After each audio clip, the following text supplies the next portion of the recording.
In 2022, more than 311,000 Americans packed up and moved to Florida on net from other states in a single year. It was one of the greatest internal migrations into any state in modern American history. And then, almost overnight, it stopped. By 2025, that number had fallen to roughly 22,500. That is a drop of about 93% in just 3 years. The largest domestic migration wave in the country did not simply slow down. It nearly switched off entirely. And now, the Bank of America Institute, using its own internal data drawn from millions of real customer accounts, has revealed exactly where it broke. Their finding is stunning. Out of every major metropolitan area in the entire United States, the single largest loser of population is not New York, and it is not Los Angeles. It is Miami. The very city that came to symbolize the pandemic boom, the place everyone was supposedly moving to, is now losing residents faster in percentage terms than any major metro in America. But here is the part that makes this genuinely important, and not just another frightening headline. Florida is not emptying out. Let me say that clearly and upfront, because the truth is far more interesting than the panic. What actually happened is that the map flipped. The domestic movers who used to flood the expensive coasts stopped coming, and many of the people already there began leaving for somewhere cheaper. Today, using the very latest data from Bank of America, Zillow, and Redfin, I'm going to reveal exactly where in Florida this reversal is hitting the hardest, and then I'm going to show you the genuinely surprising places the movers are going instead. And this is not just a Florida story. Bank of America found that the total number of Americans moving anywhere has more than halved since 2021. The great pandemic reshuffle did not just slow, it quietly wound down, and it wound down hardest in the places that got the most expensive the fastest, which is why Florida sits right at the center of it.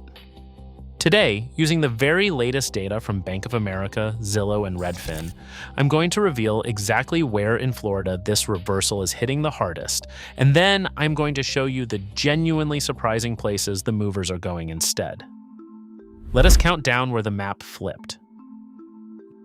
Number 8 is Jacksonville, up in the northeast corner of the state. For years, Jacksonville was the affordable alternative, the big Florida city where a middle-class family could still buy in. But Bank of America's data now lists Jacksonville among the southern metros shedding domestic residents, and the reason is the same friction spreading across the whole state. The typical home here sits around $300,000, which is still reasonable by Florida standards, but once you stack the insurance and the taxes on top, the monthly cost stopped being the bargain it once was.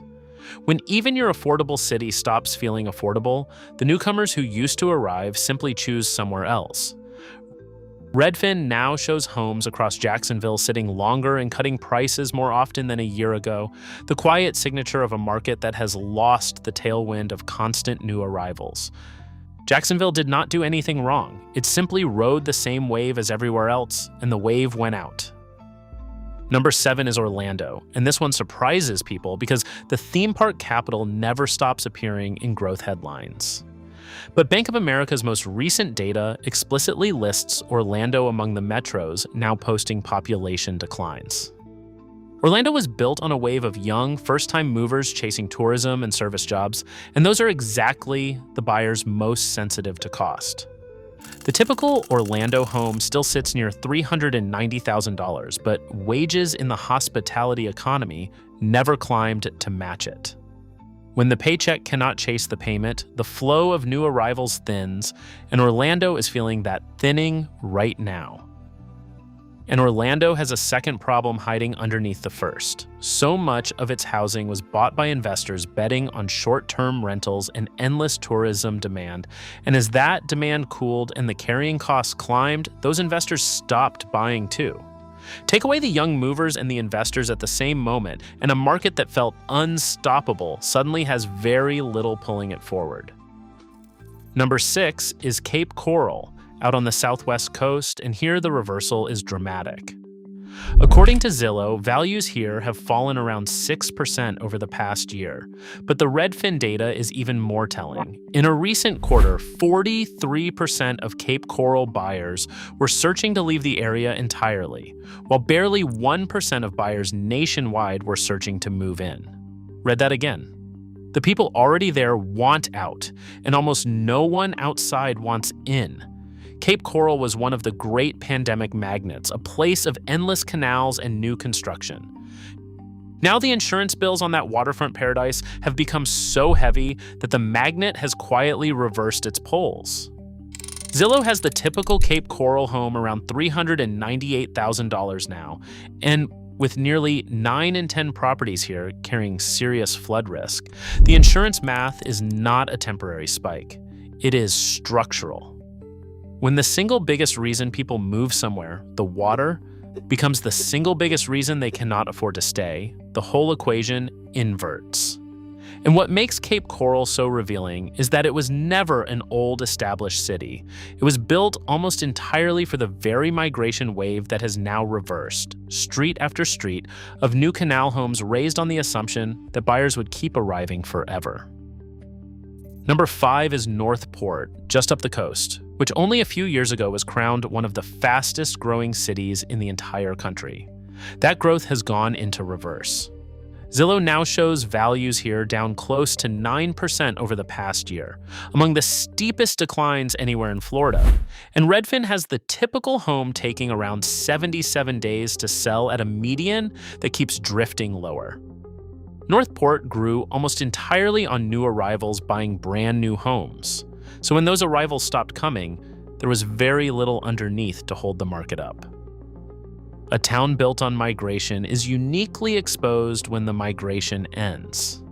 Zillow shows the typical Northport home has slipped into the low 300,000, and because almost every one of those homes was bought within the last few years, at the top, there is no long-tenured, low-cost owner base underneath to steady the market. Northport is what happens when a town is essentially all newcomers, and then the newcomers stop arriving. It grew so fast on that single fuel, out-of-state arrivals, that it has almost no other engine to lean on now that the fuel has run dry. No major industry and no deep local job base. Just the migration that built it and the quiet that followed.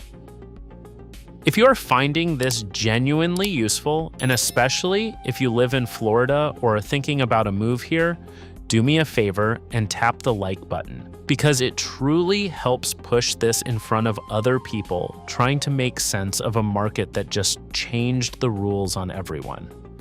And the next few places are where the flip becomes impossible to ignore. Number 4 is the Punta Gorda and Charlotte County area, which has become the clearest warning sign in the whole state. This is the single fastest falling housing market in America right now, down close to 8% over the past year according to Zillow. And the reason ties directly to migration. This stretch of the southwest coast took a direct hurricane hit, and in the years since, insurance premiums went from manageable to punishing. A retiree in Ohio who might once have moved here now runs the numbers, sees an insurance quote that rivals a second mortgage, and quietly crosses Punta Gorda off the list. The migration did not slow here because people stopped loving the place. It slowed because the carrying cost finally outran the dream. And Punta Gorda shows what the late stage of this looks like.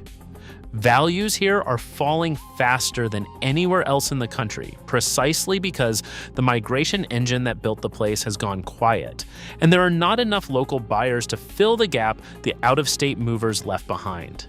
This is the clearest possible preview of where an over-reliance on migration leads. Number 3 is the Fort Lauderdale and broader Broward County area, part of the Great South Florida Squeeze. This is some of the most expensive housing on this entire list, and expensive is exactly the problem. Bank of America's data shows the whole South Florida corridor is now a net exporter of domestic residents as working and middle-class families who once flooded in discover they simply cannot carry the cost of staying. The wealthy still arrive, but the teachers, the nurses, and the service workers who actually make a city function are leaving for cheaper ground, and a region cannot run on luxury buyers alone. Home values across Broward County sit among the highest on this entire list, well north of $400,000. And every year, the gap between what those homes cost to carry and what an ordinary local family earns grows a little wider. Bank of America's data shows the wealthy inflows continuing even here, but wealthy inflows do not staff a hospital or fill a classroom, and it is those working families quietly leaving that show up as the population loss.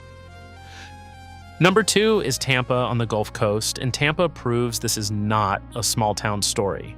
Tampa Bay was one of the brightest stars of the entire pandemic migration, and now Bank of America's data lists it squarely among the major metros losing population. The nearby Pinellas County recently recorded one of the largest population declines of any county in the country. Tampa's problem is the classic one: prices that raced far ahead of local incomes, then an insurance and tax shock layered on top. When a marquee, beloved metro like Tampa flips from a magnet into a loser, you know the force behind it is not local. It is statewide. Redfin shows Tampa Bay homes now sitting on the market far longer than they did at the peak, with a rising share cutting their price. And once one of Florida's flagship metros starts leaking residents, the buyers who remain gain enormous leverage. The seller who bought at the top expecting an endless line of out-of-state buyers is now discovering that the line simply is not there anymore. If you have stayed with me this far, you already understand this shift better than most people ever will, so stay for the last one, because the number one place is the center of the entire story, and right after it, I will show you the surprising truth about where all these movers actually went. And number 1, the epicenter of this entire reversal is Miami. This is the headline Bank of America put at the very center of its report. Miami now has the single largest population loss of any major metropolitan area in the United States, both in raw numbers and as the steepest year-over-year percentage drop in the country. Redfin's own analysis found that Miami-Dade posted the worst domestic outflow of any high flood risk county in the nation, with more than 67,000 more residents leaving than arriving. And here is the detail that makes Miami's story so revealing. Wealthy transplants from New York and Boston are still arriving in strong numbers. It is just that those inflows are no longer enough to offset the mass departure of the people already there. The magnet still pulls at the top. It simply stopped holding everyone underneath. So that is where the map flipped: the losers, the great coastal magnets that ran out of pull. But the story is only half told, because those millions of movers did not vanish. They went somewhere. And where they went is genuinely surprising. Here's where they went. The people did not leave Florida. Most of them just moved deeper into it, away from the expensive coasts and toward the affordable interior. According to the moving company U-Haul, which tracks one-way truck rentals as a real-time migration signal, the number 1 growth city in the entire United States is Ocala, Florida, an inland horse country town most Americans could not find on a map. It has topped that national list 3 times in 4 years. And Ocala is not alone. 12 of U-Haul's top 25 growth cities in the whole country are in Florida, and 8 of the top 10. Zillow shows the typical Ocala home still priced in the low to mid 200,000s, a fraction of what the coasts demand, and Redfin has the median sale sitting far cheaper than Miami or Tampa. And Ocala is just the loudest example. Across Florida's interior and its overlooked northern towns, the same quiet story is unfolding. Cheaper homes, lighter insurance, and movers who chose the affordable version of the Florida dream. Do you see the pattern now? The exact same force is doing both jobs at once. It is emptying the expensive coasts and filling the affordable inland towns. Miami loses, Ocala wins, and they are two ends of a single story. The movers did not stop wanting Florida. They stopped being able to afford the Florida on the postcard, so they went and found the cheaper one hiding behind it. Before I show you the single force causing all of this, there is one resource worth knowing about if any of these places is on your own radar. I keep everything in one spot, a single breakdown of 40 Florida towns, 20 that are genuinely worth buying into right now, and 20 worth staying well away from, each one with the specific reason attached, including the insurance and cost of living math behind this exact migration shift. If you want to see which side of that line a town falls on before you make any decision, the link is waiting in the description. But stay right here, because the one force underneath this entire reversal is the thing that will change how you read every Florida listing from now on. Which brings us to the villain underneath all of it, and it is not mysterious. It is the carrying cost wall. The average home insurance premium in Florida now runs around $7,136 a year for $300,000 of coverage, compared to roughly $2,543 nationally. That is nearly triple. Add property taxes that reset higher the moment you buy, condo assessments that can land like a second mortgage, and homeowner association fees that never stop climbing, and you get a simple, brutal piece of math. A family in another state can look at a Miami listing, see a mortgage they could afford, then see a total monthly cost that makes the move impossible, so they never come. And a family already in Miami can renew their insurance, feel the same wall, and decide to leave for Ocala or for Tennessee. Bank of America put it plainly. Affordability and climate are now the two biggest magnets pulling people toward a place, and the two biggest push factors driving them away. Florida used to be almost pure magnet. Now on the coasts, it has become a filter. And a filter is a very different machine from a magnet. It lets the wealthy through and quietly turns everyone else away, which is the pattern hiding inside every number in this video. Now let me be completely straight with you, because your trust matters more than a dramatic story, and the honest version here matters. Florida is not emptying out. That 93% number is specifically about NET, domestic migration, Americans moving from other states. When you add international arrivals, Florida actually posted the single largest net international migration of any state in the entire country last year, roughly 178,000 more people arriving from abroad than leaving. That is what kept the state growing overall. So the accurate way to understand this is not that people abandoned Florida. It is that domestic movers largely stopped coming to the expensive parts. And the state's growth is now leaning on international arrivals and those cheaper inland towns instead. And one more honest note, Bank of America's most recent update suggests the outflows from Miami and Tampa may be starting to ease. This is a reshuffling, not an evacuation, but the lesson for anyone buying or selling in Florida in 2026 could not be sharper. The old bet that endless waves of out-of-state buyers would keep prices climbing forever is finished. The coasts can no longer count on a flood of new arrivals to rescue an overpriced listing, which is why so many are softening at once. And the affordable inland towns are where the real demand quietly moved. If you are buying, follow the movers, not the postcards. When the postcards and the moving trucks disagree this sharply, the moving trucks are almost always telling you the truth about where value actually lives. Ask not just what a home costs, but what it costs to carry, because that single number is now the force redrawing the entire map of Florida. Now, I genuinely want to hear from you, because the comments on these are always the sharpest part. Did you move to Florida in the boom? Did you leave? Or are you on the fence watching these numbers? Tell me where you are and what the deciding factor was, because someone scrolling right now is making the same decision, and your story matters more than any chart.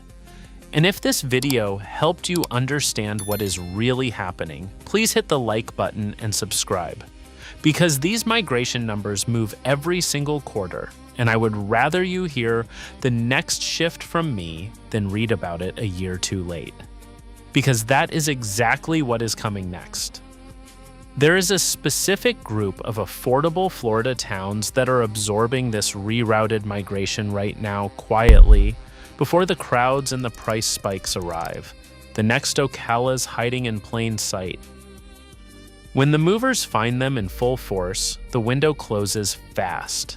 So stay with this channel and we will name the Florida towns catching the next wave before the rest of the country figures out where everyone went.